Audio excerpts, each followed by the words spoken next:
Bonjour tout le monde, donc on va aborder la neuvième vidéo de Polonais, de cette série-là. Et aujourd'hui, on va aborder le thème de l'économie. Alors, c'est pas le thème que je préfère le plus, mais bon, on va le faire. Alors, vous avez aussi remarqué que parfois j'ai l'hésitation, que j'ai un petit peu de mal à m'exprimer. Bon, ça, c'est parce que c'est dû à un manque d'habitude. Et c'est aussi parce que la plupart du temps, j'ai pas préparé mon sujet. Et du coup, il peut y avoir des bafouilles. Alors le plus chiant, c'est quand quand j'ai un mot sous le bout de la langue et puis que j'arrive pas à le sortir. Donc, alors des fois, je m'en sors en utilisant un synonyme, mais bon, c'est un peu galère. Donc on va aborder le thème de l'économie. Ah, il faut que je fasse très gaffe parce que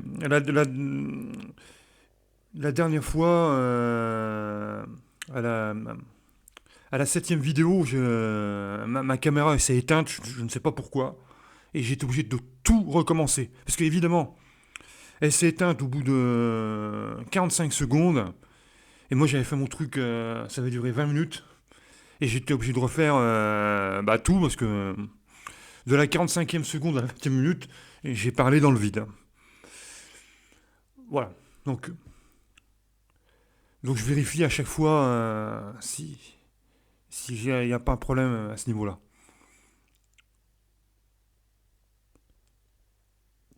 Parce que là, j'ai aucun moyen de contrôler si la caméra fonctionne. Parce que, parce que je suis sur Wikipédia. Donc, je me vois pas en retour. J'ai pas le retour d'image. Et du coup, je fais un petit peu ça à l'aveugle, hein. Donc, de temps en temps, je vérifie que la caméra ne s'est pas coupée.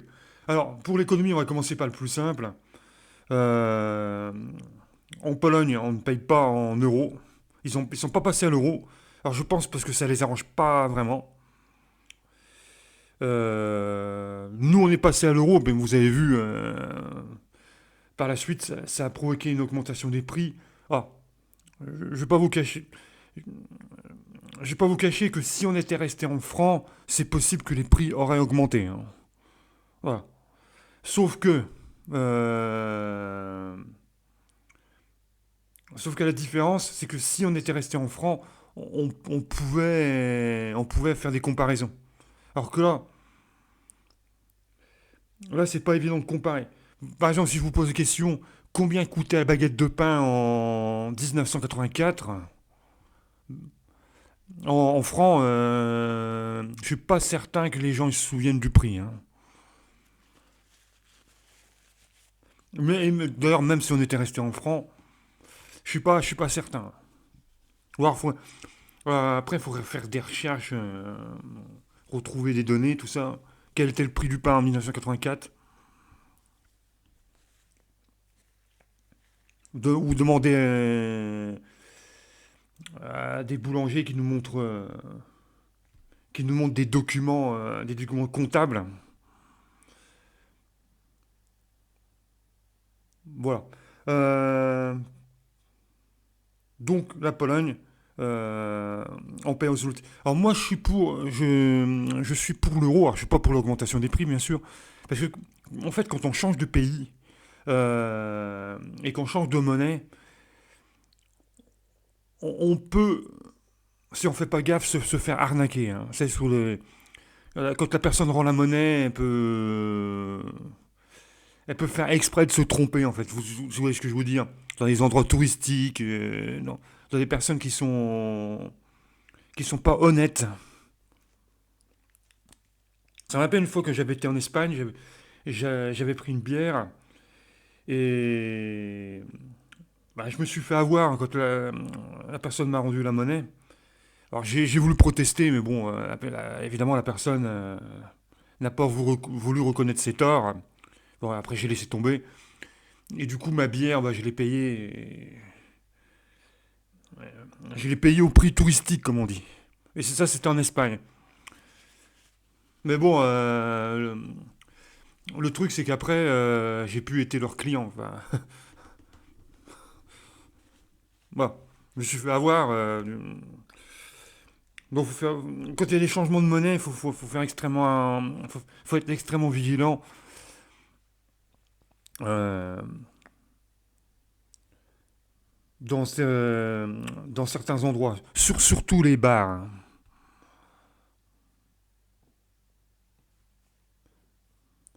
Après, voilà, quoi, le préjudice n'est pas très élevé.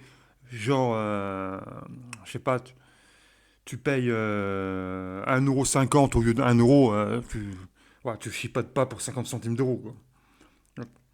Par contre, si le prix de base c'est 1 € et que t'en payes 20, oui, là, ça vaut le coup, là.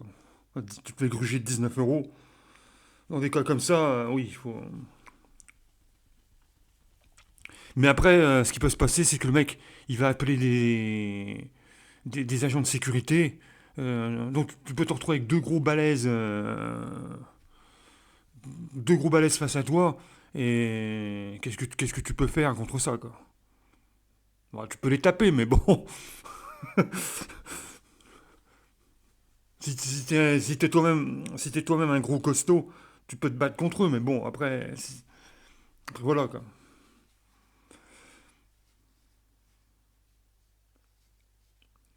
Ou ça peut se terminer avec la gendarmerie qui intervient. Et voilà. Le mieux, c'est de ne pas se faire gruger, mais bon, malheureusement, t'as des cons, hein, t'as des personnes qui.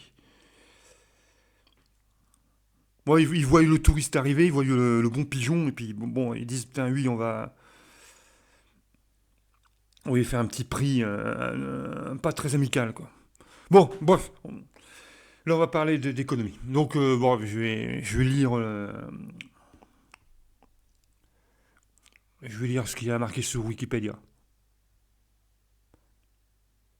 Alors, bien sûr, tous les sujets que je développe, que ce soit la géographie, l'économie, la politique, tout ça, ça mérite évidemment un développement pour ceux qui veulent en savoir plus. Si vous savez lire le polonais, bah, vous pouvez consulter des livres en polonais. Voilà, moi, je me contente juste, on va dire, du superficiel, quoi. Parce que sinon, chaque thème, géographie, économie, tout ça, ça on peut faire des exposés de plusieurs heures, hein.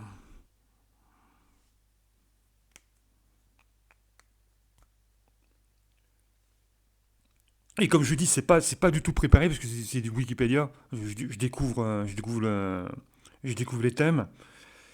Et du coup, ça peut se ressentir au niveau de mon expression orale. Tu sais, on peut ressentir que je suis pas, que ça, que je suis pas à l'aise, hein, enfin.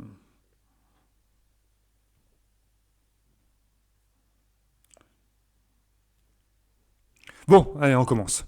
Alors, la transition de l'économie planifiée vers l'économie de marché. Alors, l'économie planifiée, c'est l'économie, faut comprendre, l'économie soviétique, face l'économie socialiste. Vers l'économie de marché, donc le capitalisme. Alors pareil, je veux dire un petit mot concernant la France. Moi j'ai l'impression que par moment, on est dans une économie planifiée, hein. Alors, tout le monde dit qu'on est un pays capitaliste, mais des fois, vous comprenez, des fois j'ai pas cette impression-là, quoi. Et la France, je crois que c'est le pays qui paye le plus d'impôts. Et donc on paye des impôts pour la collectivité. Bon, parfois l'argent est détourné. Enfin, bon, ouais. Et ça serait plutôt le fait de payer beaucoup d'impôts, ça serait plutôt un système communiste et pas un système capitaliste. Parce que dans un système capitaliste, un vrai système capitaliste, en règle générale, les entreprises payent moins d'impôts. Mais bon, là, en France, c'est un système hybride en fait. C'est un petit peu communiste, un petit peu capitaliste. Alors évidemment, ce n'est pas assez social pour des personnes comme Mélenchon, bah, tous ceux qui sont communistes en fait. Eux, ils vont trouver que la France est un pays hyper capitaliste, alors qu'elle n'est pas, qu'elle est beaucoup moins que certains pays, quoi. Hein, du fait qu'il y a beaucoup d'impôts.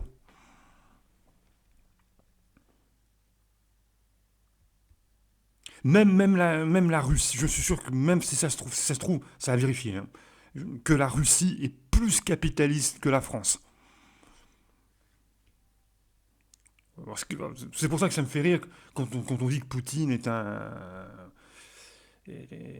communiste. On peut reprocher, on peut reprocher ce qu'on veut à Poutine, d'attaquer l'Ukraine, tout ça, mais on peut pas lui reprocher d'être communiste. Non, la Russie est probablement plus capitaliste que la France. Et peut-être même la Chine, si ça se trouve, même la Chine, elle est plus capitaliste que la France. À partir du moment que la Chine est un rival sur le marché mondial, qu'elle rivalise avec les États-Unis, la Grande-Bretagne, la France, l'Allemagne et compagnie, c'est que la Chine n'est pas si communiste que ça. Alors elle est peut-être au niveau sociétal, mais bon, je dirais que la France aussi au niveau sociétal, vous vous rendez compte qu'on perd de plus en plus nos libertés à cause du Covid, de l'écologie, de, de la lutte contre certaines maladies. En bref, on revient à la Pologne, parce que là j'étais en train de sortir un petit peu du sujet. Donc, alors, l'économie de marché, en fait, elle a été initiée par le vice-président du Conseil et le ministre des Finances. Alors, le ministre des Finances, à l'époque, il s'appelait Leszek Balcerowicz. Alors, je ne sais pas si la Pologne compte entrer dans la zone euro. Moi j'y crois pas trop, hein, mais bon. Leszek Balcerowicz.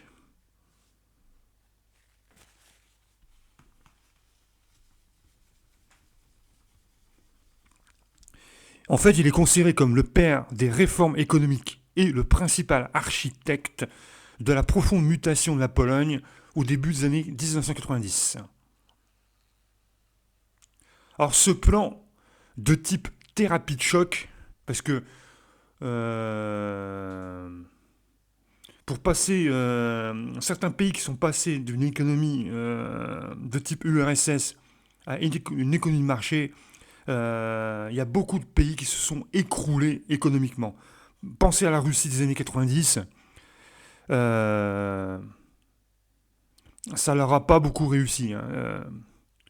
Il y a des personnes qui sont passées on va dire, plus ou moins pauvres à très pauvres.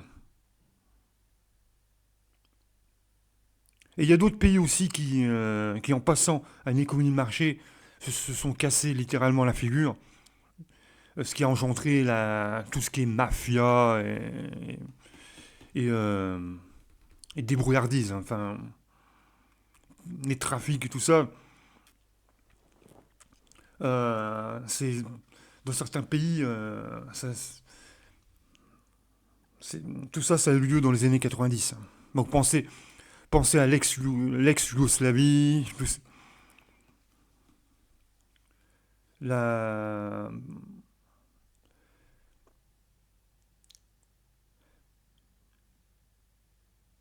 l'Ukraine aussi. En fait, la plupart des pays qui se sont retrouvés en guerre, hein. Le passage de l'URSS, d'une économie de type URSS à une économie de marché, euh, n'a pas été forcément une bonne chose, en tout cas au début. Alors, pour certaines personnes, ça a été une tragédie, hein. Alors, donc ce plan de type thérapie de choc a permis de maîtriser l'hyperinflation, c'est ce que j'étais en train de plus ou moins de vous expliquer, qui ruinait l'économie polonaise et d'accélérer le processus de transformation.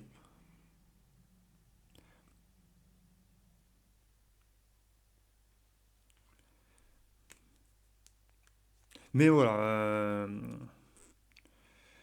ça n'a sûrement pas été aussi simple que les économistes l'affirment.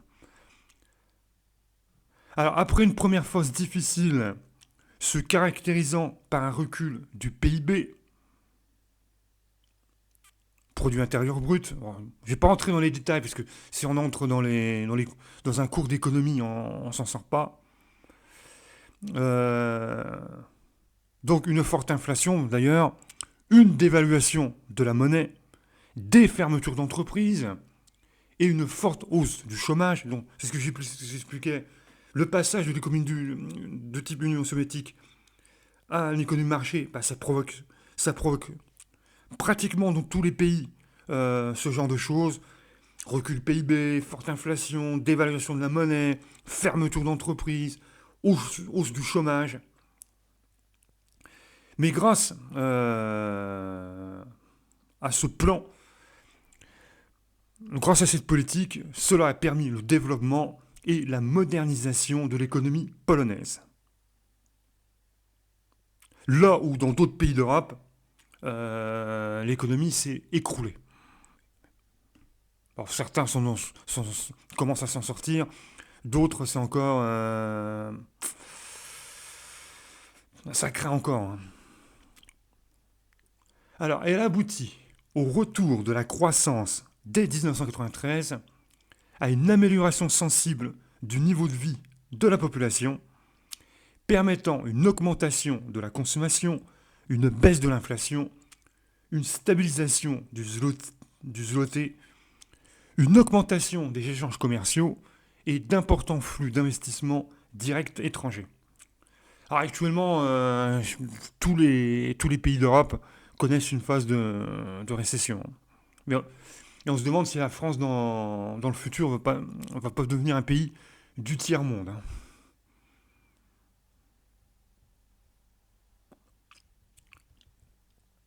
En plus, il y a les manifestations, tout ça, hein, donc ça- il y a un climat social qui est franchement pas terrible en France. En Pologne, je ne sais pas comment c'est, mais j'ai l'impression que ça, je sais pas, d'ici, j'ai l'impression que ça se passe mieux qu'en France. Alors, s'étant aligné sur les recommandations du FMI dès 1989, la Pologne bénéficie en 1990 de l'effacement de la moitié de sa dette extérieure par le Club de Paris, qui regroupe les principaux créanciers publics occidentaux. Donc le Club de Paris, il récolte les dettes. Elle obtient ensuite, en 1994, une réduction similaire de sa dette auprès du Club de Londres, regroupant les créanciers privés.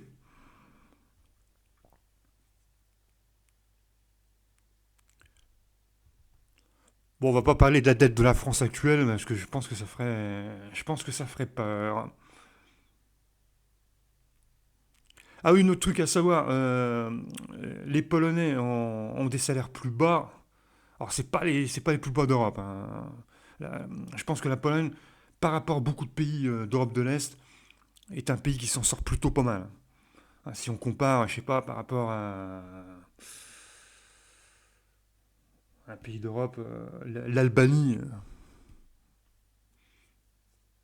Donc, il faut savoir que c'est pas parce que les salaires sont plus bas en Pologne qu'en France. En fait, il faut pas comparer les salaires pour savoir si des gens sont pauvres, riches ou compagnie. Il faut regarder le pouvoir d'achat. Ça, c'est le pouvoir d'achat pour faire des comparaisons, il faut regarder le pouvoir d'achat et par rapport au panier de la ménagère.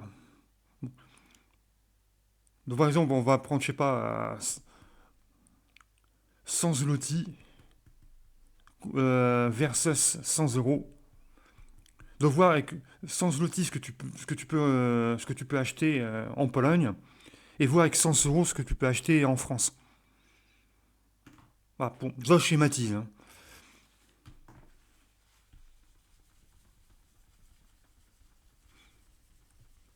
Et en plus, bon, il faut compter aussi les aides sociales, euh,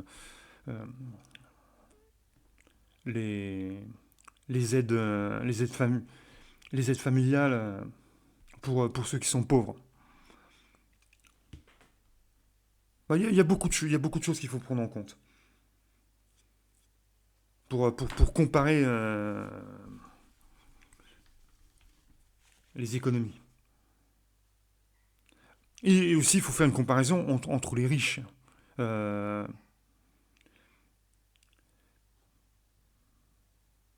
qui, qui sont les plus riches parmi les riches? Est-ce que ce sont des riches qui sont français ou est-ce que ce sont des riches qui sont polonais? Et au niveau de la comparaison... Après, il y a un adage qui dit comparaison n'est pas raison.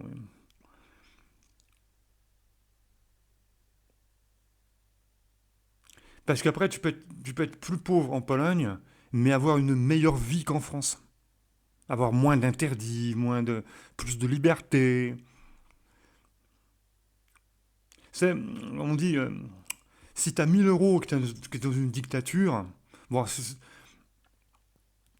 certes, ouais, on va dire 2000 euros. Si tu as 2000 euros que tu vis dans une dictature, bah, tu seras moins heureux qu'une personne qui gagnera 1000 dans un pays libre. Donc après, il faut comparer aussi faut pas, faut pas comparer que les salaires, il faut comparer aussi le mode de vie et tout ce qui a trait aux libertés publiques.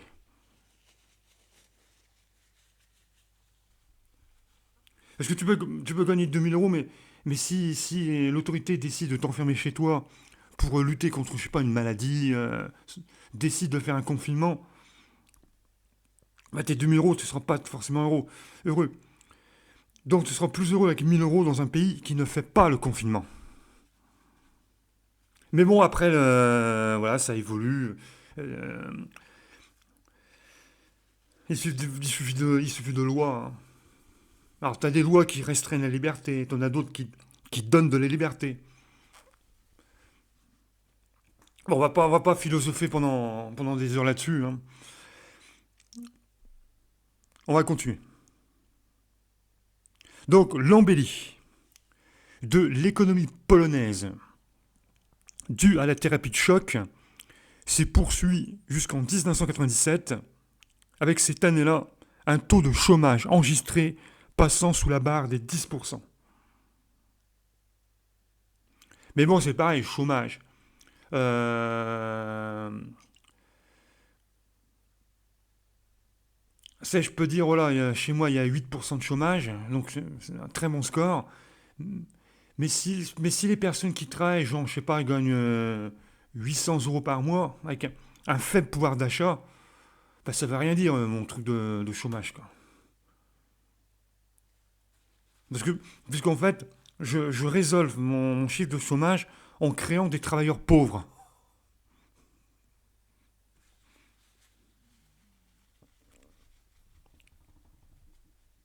Si tu as 8% de chômage et que les travailleurs ont un pouvoir d'achat fort, oui, ok, là le chiffre, on peut applaudir, hein. Voilà. Donc ensuite, il est brutalement remonté dans les années 2000, dépassant le seuil, attention, des 20% de chômeurs en 2004, puis diminue continuellement depuis 2013 pour atteindre 7% en 2017. C'est-à-dire qu'ils ont réussi à passer de 20% à 7%. Mais, comme je vous dis tout à l'heure, méfions de ces chiffres-là, puisque peut-être que le nombre de travailleurs pauvres a, lui, augmenté.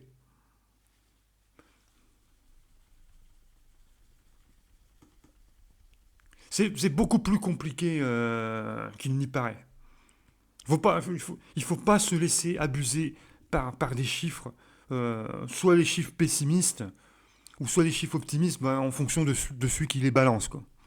Il ne faut pas se laisser abuser par des chiffres comme ça, qui font peur, ou ou qui au contraire, comment dire, ou, ou qui au contraire permet de se vanter, quoi. Regardez, moi, homme politique, grâce à moi, j'ai baissé le chômage, tout ça.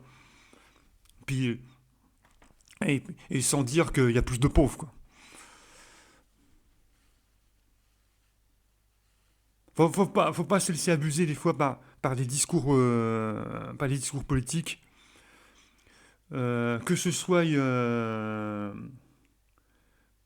la part de ceux qui sont au pouvoir, euh, que de la part de ceux qui critiquent le pouvoir, ce qu'on appelle l'opposition.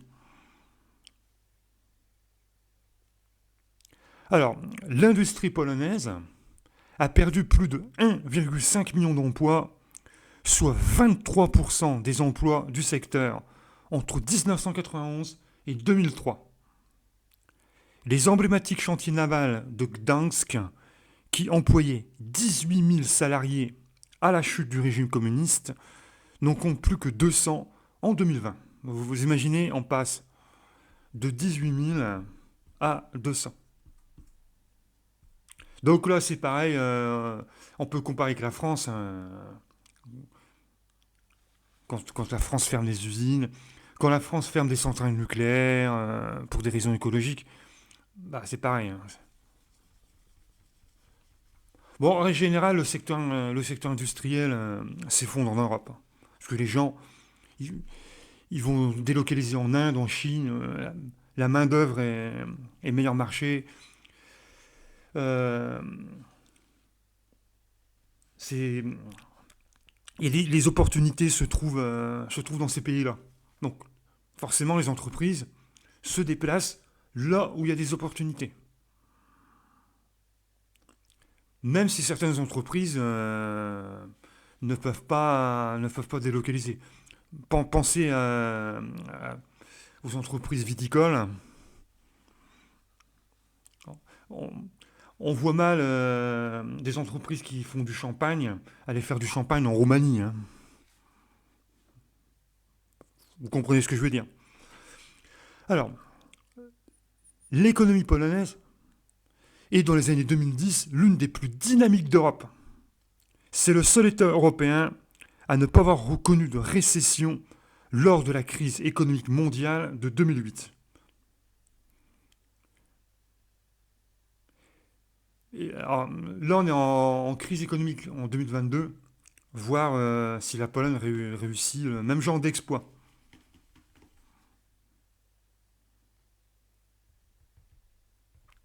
Donc, vous savez, en ce moment, le prix du gaz augmente, le prix de l'essence augmente. En France, voir s'il y a le même phénomène en Pologne. Mais je sais pas, mon ressenti est de dire que c'est pas le même cas. Mais je peux me tromper.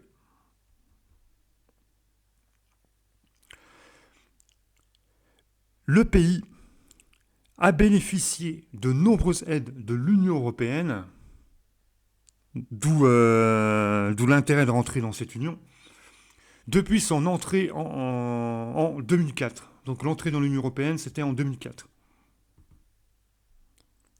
Sur la période entre 2004 et 2014, ce sont près de, écoutez bien, 85,2 milliards d'euros qui lui ont été alloués et à peu près la même somme, on va dire 86 milliards d'euros entre 2014 et 2020. Or, sûrement en échange, ça c'est jamais gratuit les aides.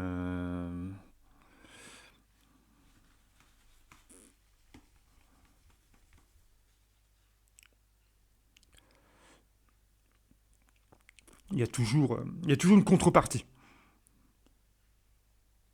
Donc ça peut être l'adoption de certaines idéologies.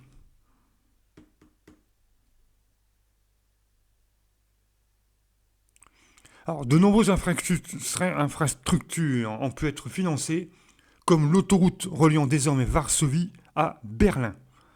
Et oui, la Pologne rattrape ainsi rapidement son retard sur ses voisins européens concernant le maillage du territoire et attire plus facilement les capitaux étrangers. Oui, bah, alors, ça peut être intéressant si, pour une personne qui maîtrise le polonais, d'aller travailler dans une entreprise française, évidemment en faisant attention au salaire. Hein. Si vous partez en Pologne pour gagner, je sais pas, 400 € par mois, ça vaut pas le coup. Hein.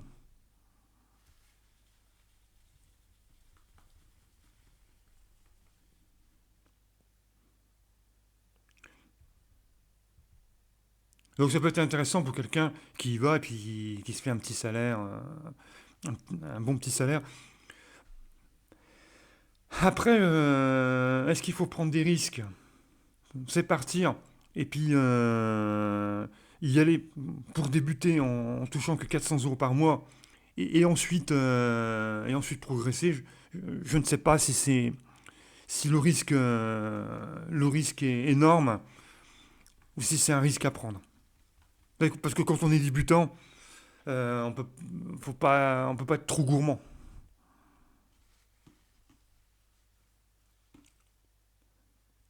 Si, il faut l'être, mais il faut être gourmand, mais dans le futur. En gros, c'est je pars, je vais galérer au départ, mais en espérant bien gagner ma vie plus tard. Ça s'appelle la prise de risque.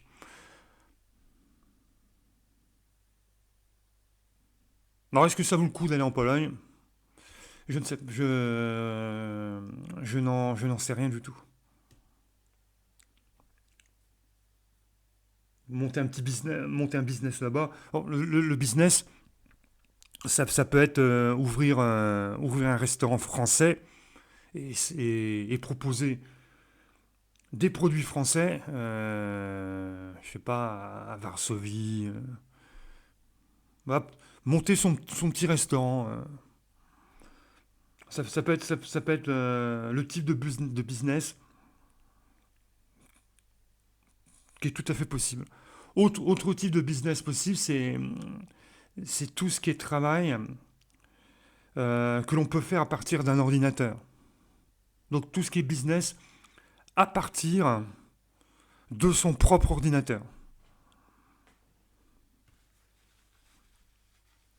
Et là, du coup, c'est en fonction de ce que tu arrives à vendre ou à proposer comme produit au client. Après, selon ça, bah, c'est toi-même qui te fait ton propre salaire. Hein, voilà. Donc il y a des business sur Internet qui rapportent plus que d'autres. Et l'autre business possible, c'est tout ce qui concerne peut-être l'informatique et la high-tech. Enfin, tout ce qui est technologie moderne. Donc, donc si vous êtes quelqu'un qui est calé en informatique, peut-être que ça vaut le coup de partir dans un pays étranger. Pour le reste, je ne sais pas. Je maîtrise pas trop l'économie, mais je pense que la restauration, euh, l'informatique, la technologie numérique et tous les métiers qui se font à partir d'un ordinateur, je pense que que c'est un bon projet. Si on est capable de le faire, euh, c'est- ça peut rapporter pas mal d'argent. Parce que le but du jeu, quand on fait un business, c'est pas d'être pauvre, hein. C'est de devenir plus riche que ce qu'on est actuellement.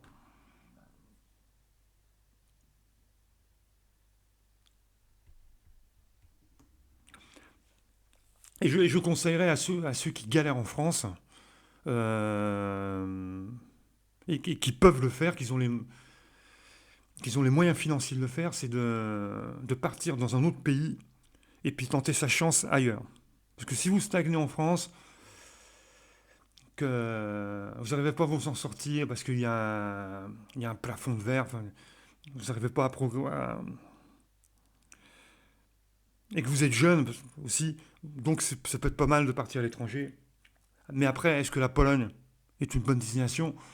Ça, c'est à vous de voir. C'est- Il y a pas mal de critères qu'il faut prendre en compte avant de partir, tenter sa chance dans un autre pays. Après, est-ce qu'un mec qui touche le RSA et puis qui n'a pas fait de formation, qui n'a rien fait du tout, est-ce que lui peut partir? J'en sais rien.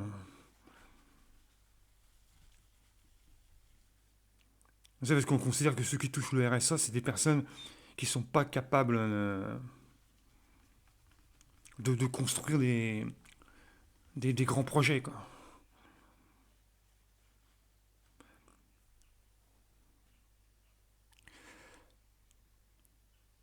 Donc voilà. Donc je continue. Est-ce qu'il ne faut pas faire une école de commerce avant? Et qui fait une école de commerce? Certainement pas des mecs qui touchent le RSA, hein.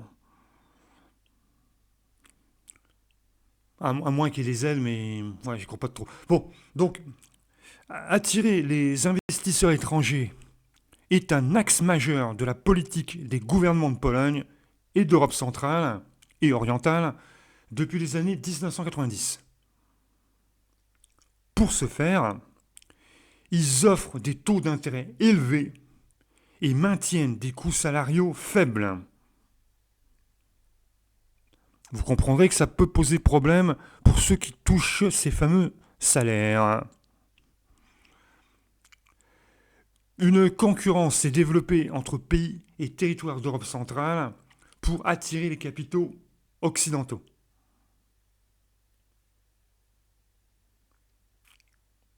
Bon, ça pose aussi un autre problème, c'est que du coup, les entreprises délocalisent.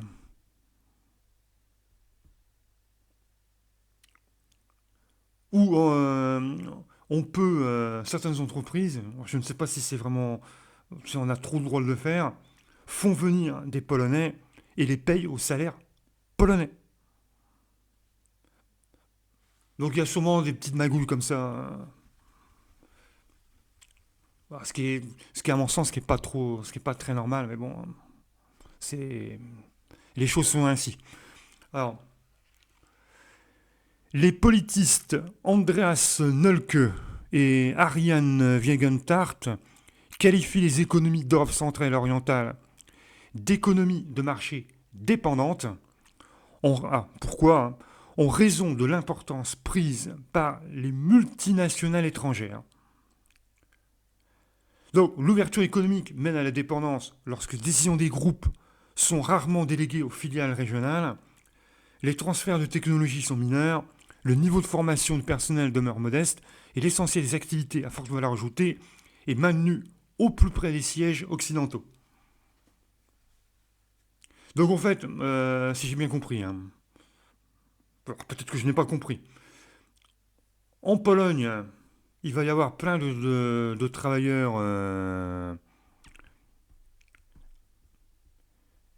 qui... comment on dit ça?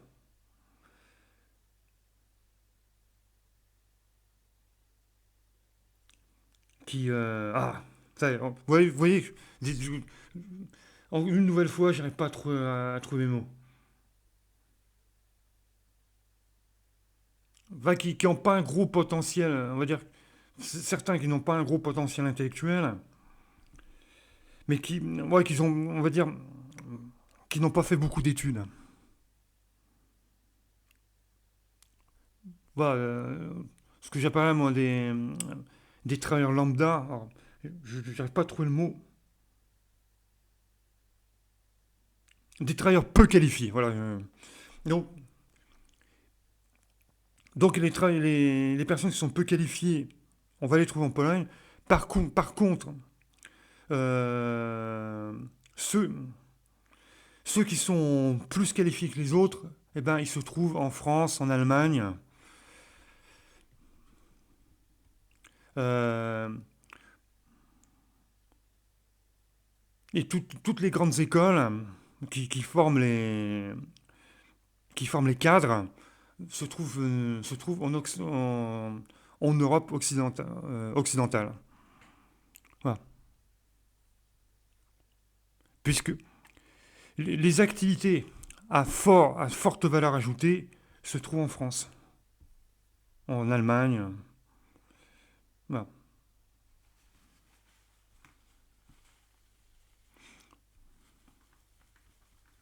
Et les ingénieurs, voilà, ils se trouvent là, et puis les travailleurs, ben, ils travaillent là, hein.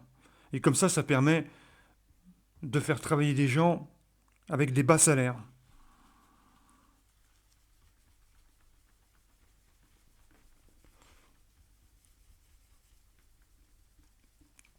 Bon, un certain monsieur Mélenchon l'expliquerait, l'expliquerait mieux que moi.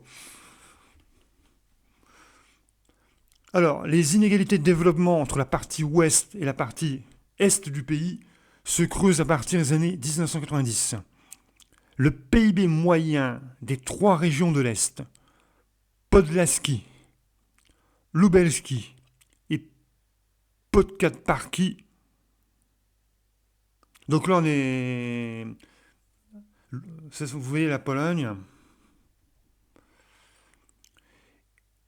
Alors je continue ce que j'étais en train de dire. Donc, le PIB moyen des trois régions de l'Est est en 2008 inférieur de 30% à la moyenne nationale.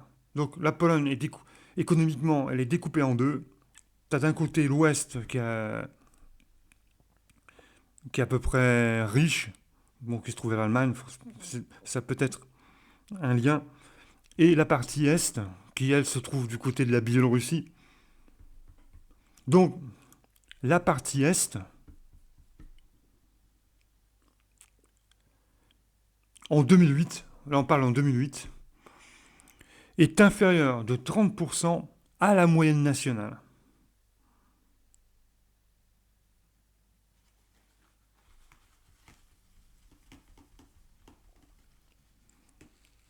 En 2020, la Pologne est la 45e économie du monde en PIB par habitant.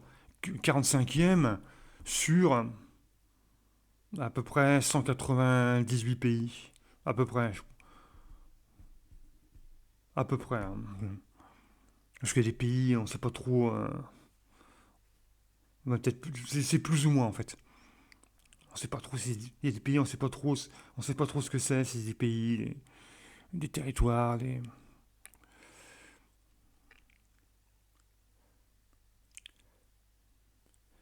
Alors, c'est classé à la sixième place.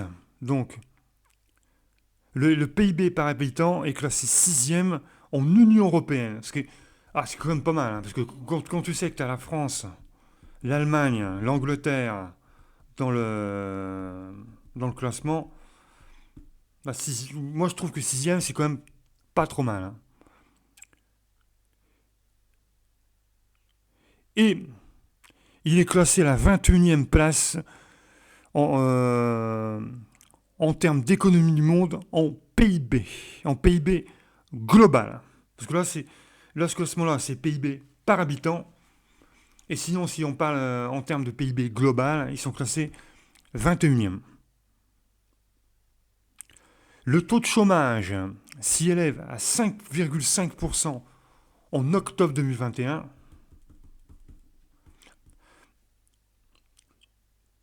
Et la croissance économique atteint 4% en 2019. Oui, en fait, c'est logique. Regardez en France. on délocalise. Donc en France, il va y avoir du chômage. Parce que si les entreprises se, se déplacent en Pologne, eh ben ça fait du travail pour les Polonais. Il y a pas besoin de sortir de Saint-Cyr pour le comprendre. Si les entreprises sont là, le travail il se trouve là. Mais, comme j'ai dit tout à l'heure, est-ce que ça vaut le coup pour un Français d'aller travailler en Pologne, je sais pas, pour faire de la maçonnerie ou tout ça? Moi, je vais vous dire non, hein. Parce qu'en France, vous allez gagner, si vous faites de la maçonnerie, allez, si vous allez gagner peut-être 800 euros. Si vous êtes comme une personne qui n'est pas très qualifiée et que vous êtes plus ou moins le bouche-trou, mais vous pouvez gagner le SMIC, donc 1 400 euros, quoi.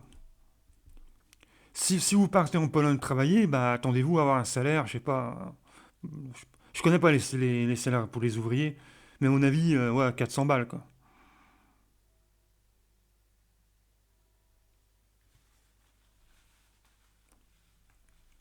Et à 400 balles, bon, c'est pas, c'est pas un gros salaire, hein. Donc, donc, il vaut mieux chercher du travail ici, hein. Enfin, après, de toute façon, quand on se déplace à l'étranger, il faut toujours faire un petit peu le plus et le moins, enfin, rapidement, parce que voir quels sont les avantages, les inconvénients, et sachant que ça, il ne s'agit que d'estimation.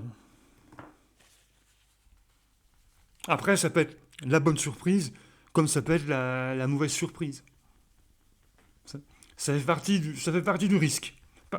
Partir à l'étranger, c'est toujours un risque, mais un risque qui peut s'avérer être payant. Euh, donc, le salaire médian brut est de 1 000 euros. Ça fait à peu près 4 700 zloty. Bon, moi j'ai dit 400 euros, bon, ouais, c'est même 1 000 euros. Mais en France, bon, 1 400 euros. Mais après, comme je l'ai dit, qui va remplir son caddie entre qui va remplir entre les deux, hein.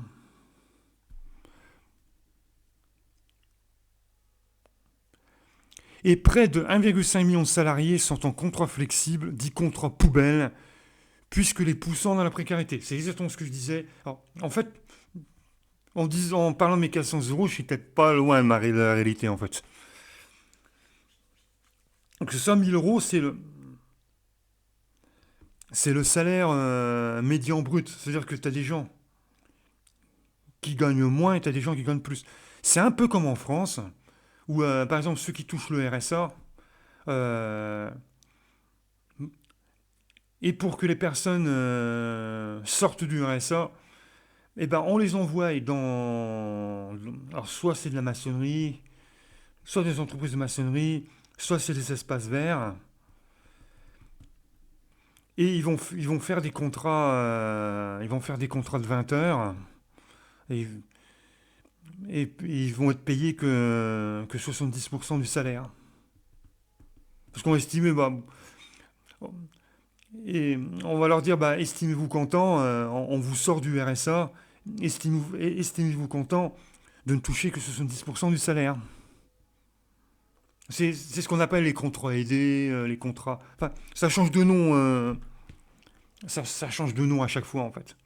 Et moi, je suis pas surpris qu'en Pologne, il y ait le même système. Alors, c'est comme je disais, ça fait baisser le taux de chômage, mais ça crée des travailleurs précaires. Et là, actuellement en France, on parle de faire travailler ceux qui touchent le RSA, on parle de les faire travailler pendant 16 heures, et ils vont être payés 6 ou 7 euros de l'heure.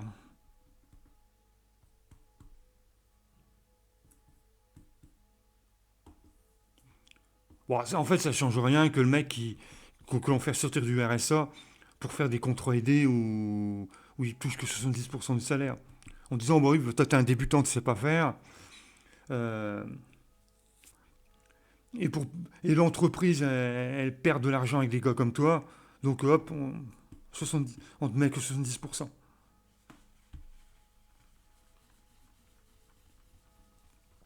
Alors, c'est un peu le même système avec les étudiants qui font des travaux, qui travaillent chez McDo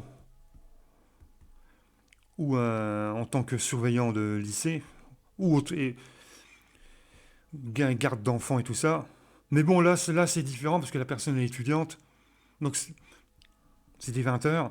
Là, c'est différent parce que la personne, elle est étudiante et donc elle peut pas faire 35 heures de boulot par semaine et en plus des études. Mais on peut aussi les comptabiliser comme des travailleurs pauvres.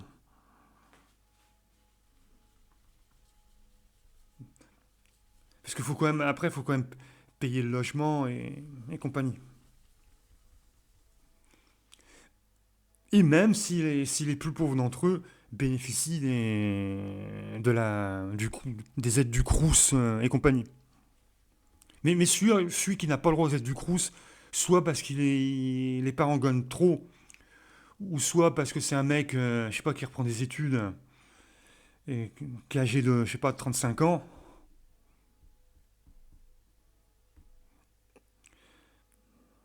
donc lui, il va être obligé, pour pouvoir jouer sur deux fronts, le travail plus les études, bah, il va être obligé de prendre des boulots des, des petits contrats de 20 heures.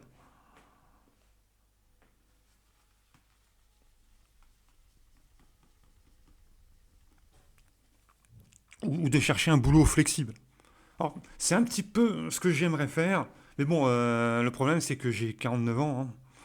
J'ai 49 ans, donc c'est pas comme si. Je peux pas faire les choses comme si j'en avais 29 en fait. Voilà, donc c'est tout ce qu'il y avait à dire sur l'économie. On pourrait développer ça à foison. Hein.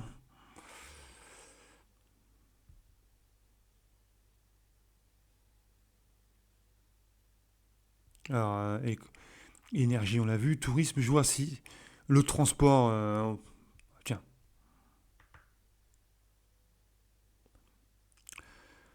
Euh, le transport. Est-ce qu'il y a des choses à dire sur le transport?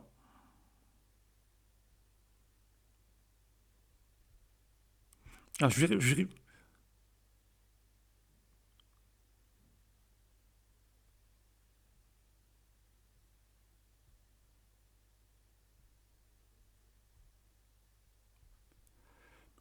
ouah, j'ai, j'ai eu un petit peu de panique parce que j'ai cru que ma webcam s'était encore éteinte.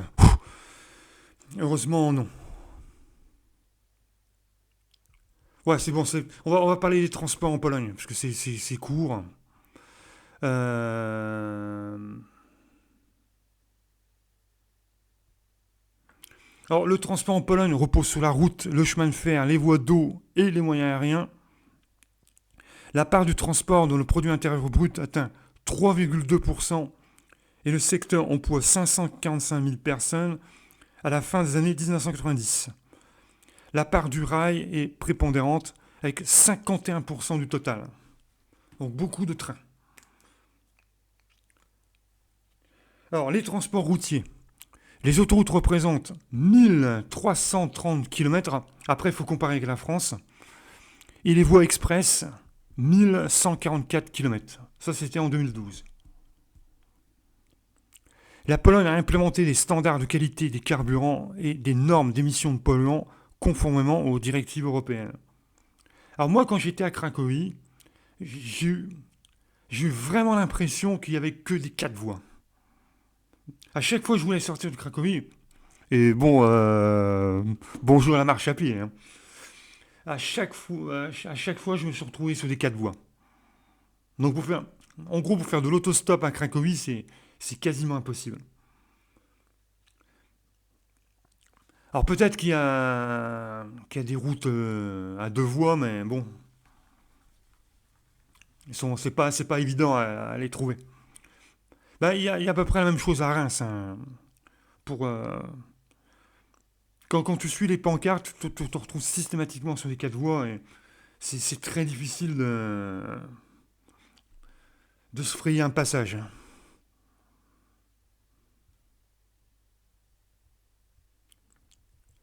Alors attends, parce que c'est marqué liste des voies rapides.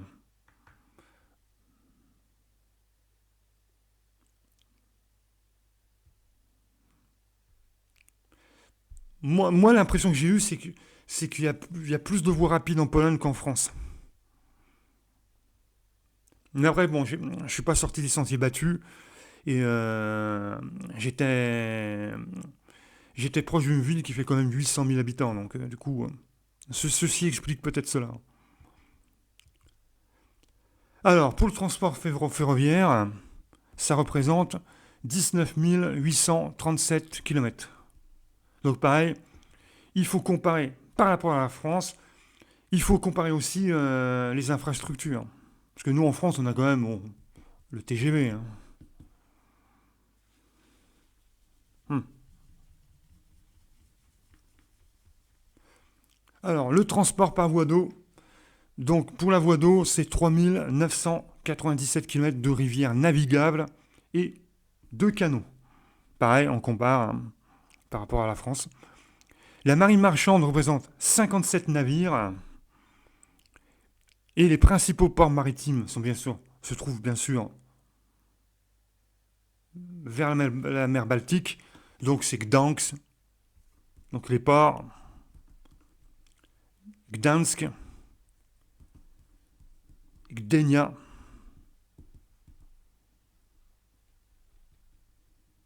et Świnoujście. Le principal port fluvial qui se trouve sur l'Oder, c'est le Tchetsen. C'est Tchetsen. Alors, en ce qui concerne maintenant le transport aérien. Alors, la compagnie de bus que j'ai pris pour revenir de Pologne, alors, est-ce que je vais m'en souvenir? Eh ben, justement, je ne m'en souviens pas.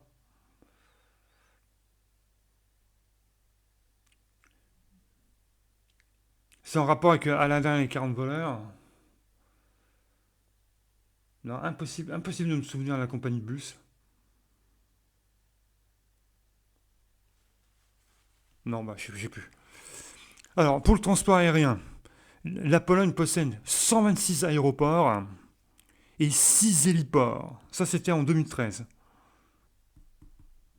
6 héliports, hélicoptères, et 126 aéroports.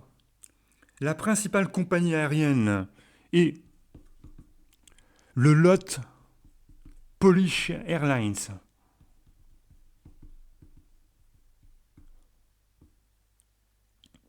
Qui a son hub principal à l'aéroport Frédéric Chopin de Varsovie. Il existe par ailleurs des compagnies charter comme le Bingo Airway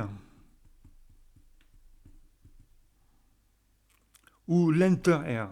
Alors en France, je ne sais pas quelles sont les compagnies parce que vous savez, il y a des compagnies qui sont vendues à. Je ne sais pas si Concorde, Airbus et compagnie, c'est encore français, hein.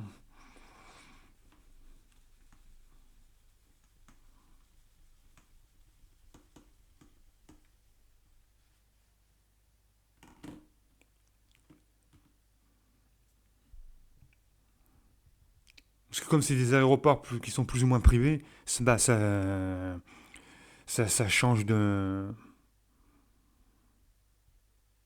propriétaire, hein. Alors, je vais essayer de retrouver la compagnie de bus.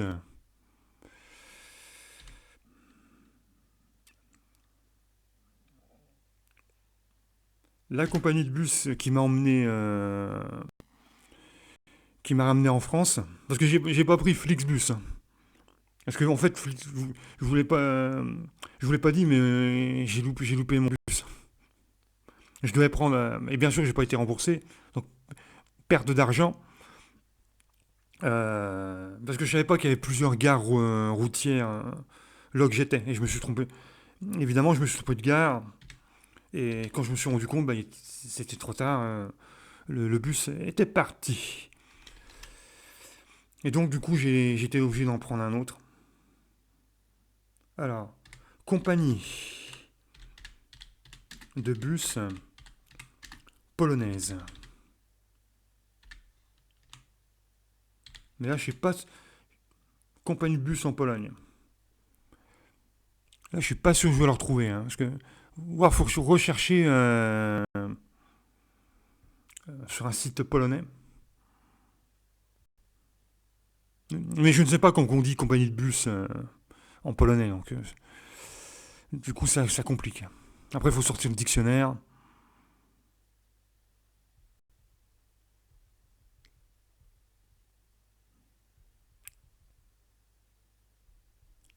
Ah, ça va pas te marquer.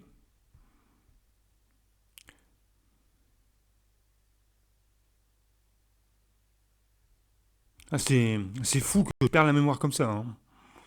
Mais vous allez voir que quand je vais couper la vidéo, soit je vais trouver le nom, ou soit je vais m'en souvenir. Ah, compagnie de bus en Pologne.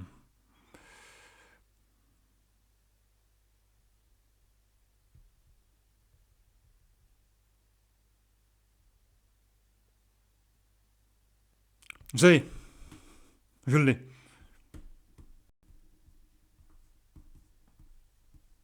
Sinbad. Voilà. Donc, si vous êtes en galère de bus en Pologne et que vous devez revenir en France et que vous ne voulez pas revenir ni en train ni en avion, vous pouvez aller sur cette ici. Sinbad.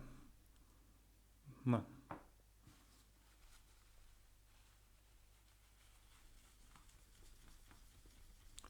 Après, sinon, il y a Flixbus, mais il faut faire gaffe, Flixbus, c'est qu'il ne dessert pas toutes les villes. Sinbad, peut-être qu'avec Sinbad, vous aurez plus de chances.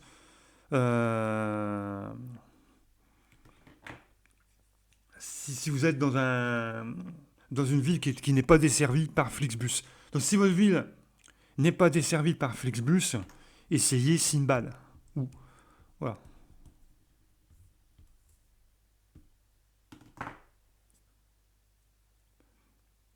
Vous pouvez prendre le bus Sinbad pour aller euh, vers un lieu qui, lui, est desservi par Flixbus.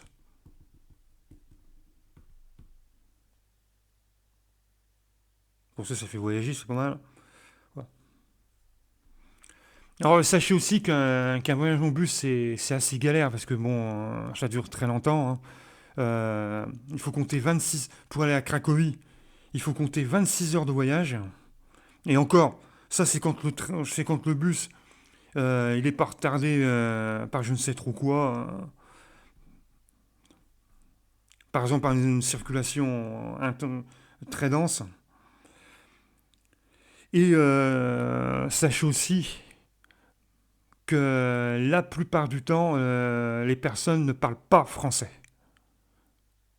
À chaque fois que j'ai pris un bus de ce type-là, les personnes ne parlaient pas français. Donc ça peut être hyper stressant lorsqu'il y a des changements de bus, parce qu'évidemment, les annonces se font dans la langue, dans la langue locale, la langue du coin. Donc, quand il y a des changements de bus, bah, c'est assez stressant parce que tu comprends pas du tout ce que le mec est en train de dire au micro. Parce que, évidemment, c'est pas traduit en français. Quand il y a des arrêts dans les stations essence, bah, tu comprends pas. euh,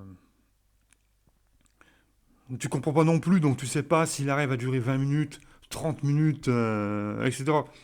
Donc ça peut être aussi un facteur de stress. Par contre, chez Sinbad, et ils font peut-être chez Flixbus aussi, ils attendent les clients. Il y avait un client, je sais pas, Parce que on a été retardé d'une station essence, dans une station autoroute. On a été retardé d'une station autoroute parce qu'il y a eu une panne. Et du coup, tu avais des clients qui étaient encore dans le magasin. Et, et donc, tu avais les chauffeurs de bus, ils étaient là, ils attendaient tout le monde. Et ensuite, tu as un gars qui est venu pour vérifier si tout le monde était là. Et je crois même qu'il manquait une personne. Et ils l'ont attendu, hein.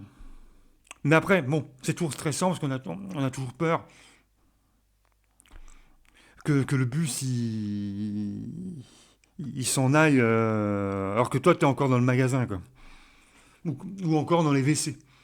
Là tu es en train d'être dans le WC, tu te dis oh là là, je me dépêche parce que si jamais le bus il s'en va sans moi, je vais me retrouver dans la galère. En plus dans un endroit qui est pas une aire d'autoroute.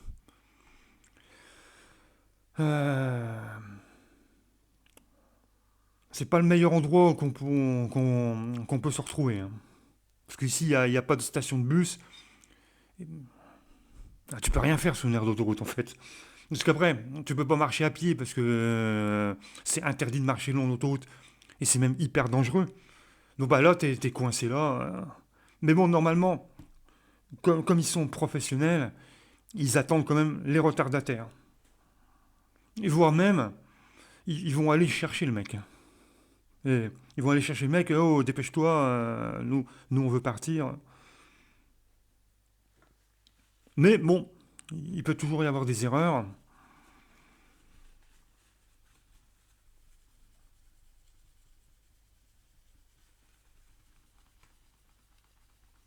Donc, si vous voulez pas tous ces inconvénients, il faut payer un petit peu plus cher, et vous prenez l'avion. Mais là, vous aurez d'autres inconvénients pour l'avion. Les pertes de bagages, et tout le stress de passer. Tu sais, quelqu'un qui s'y connaît rien, je parle de quelqu'un toujours le stress de, de se perdre dans l'aéroport.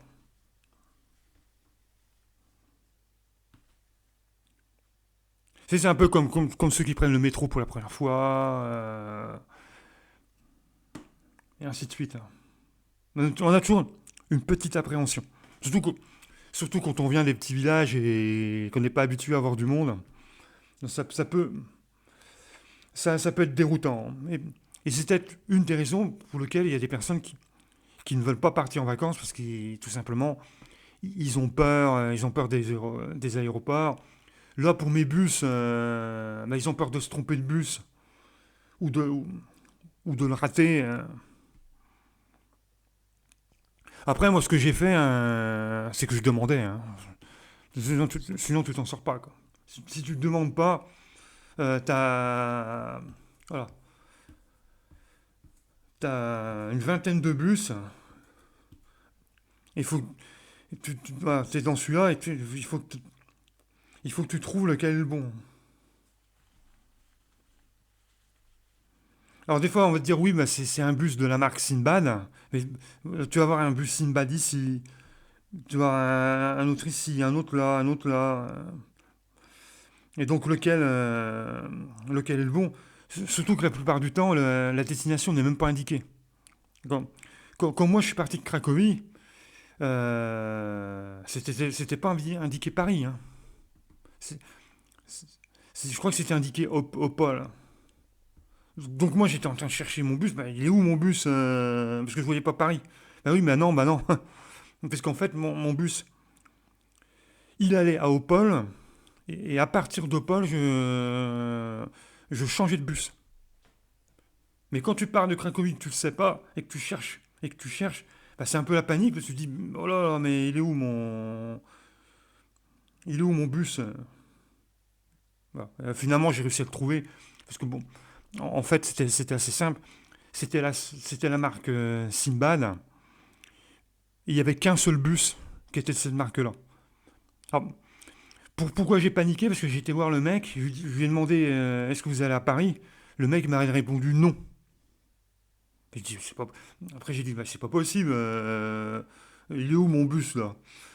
Alors j'ai demandé à quelqu'un d'autre parce que à un moment donné, je me suis demandé si mon bus n'était pas parti sans moi.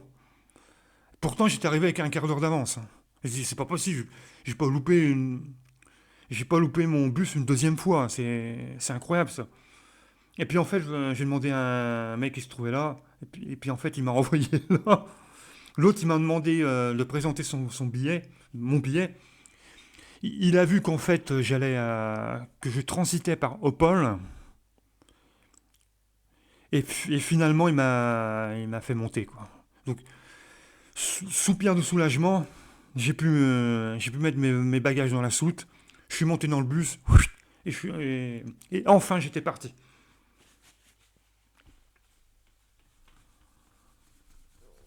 Voilà, ça, je raconte un petit peu ma vie. Mais en racontant ma vie, en racontant mon expérience, ça permet d'expliquer aux autres personnes qui veulent prendre le bus, bah, qu'ils peuvent connaître les mêmes problèmes que moi, quoi.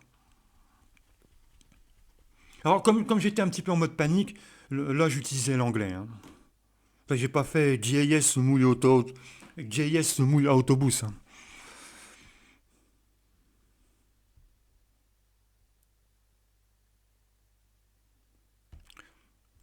Et l'autre m'a répondu TAM, ou un truc. Mais pareil, le mec, il me demande de présenter mon billet. J'ai pas compris, hein. Et après, il y en a un qui a traduit en anglais. Et, et je dis, ah, ok. Et là, du coup, j'ai présenté mon billet. Voilà, voilà, bah, finalement, c'est la vidéo qui a été la plus longue, hein, puisqu'on est à quasiment 1h15. Mais c'est parce que voilà, j'ai raconté un petit peu ma vie, j'ai raconté mon expérience, et du coup, ça a allongé la vidéo. Voilà. Donc, bah, on se retrouve demain pour la suite. Et j'espère que tout le monde, en espérant que tout le monde se porte bien, en vous souhaitant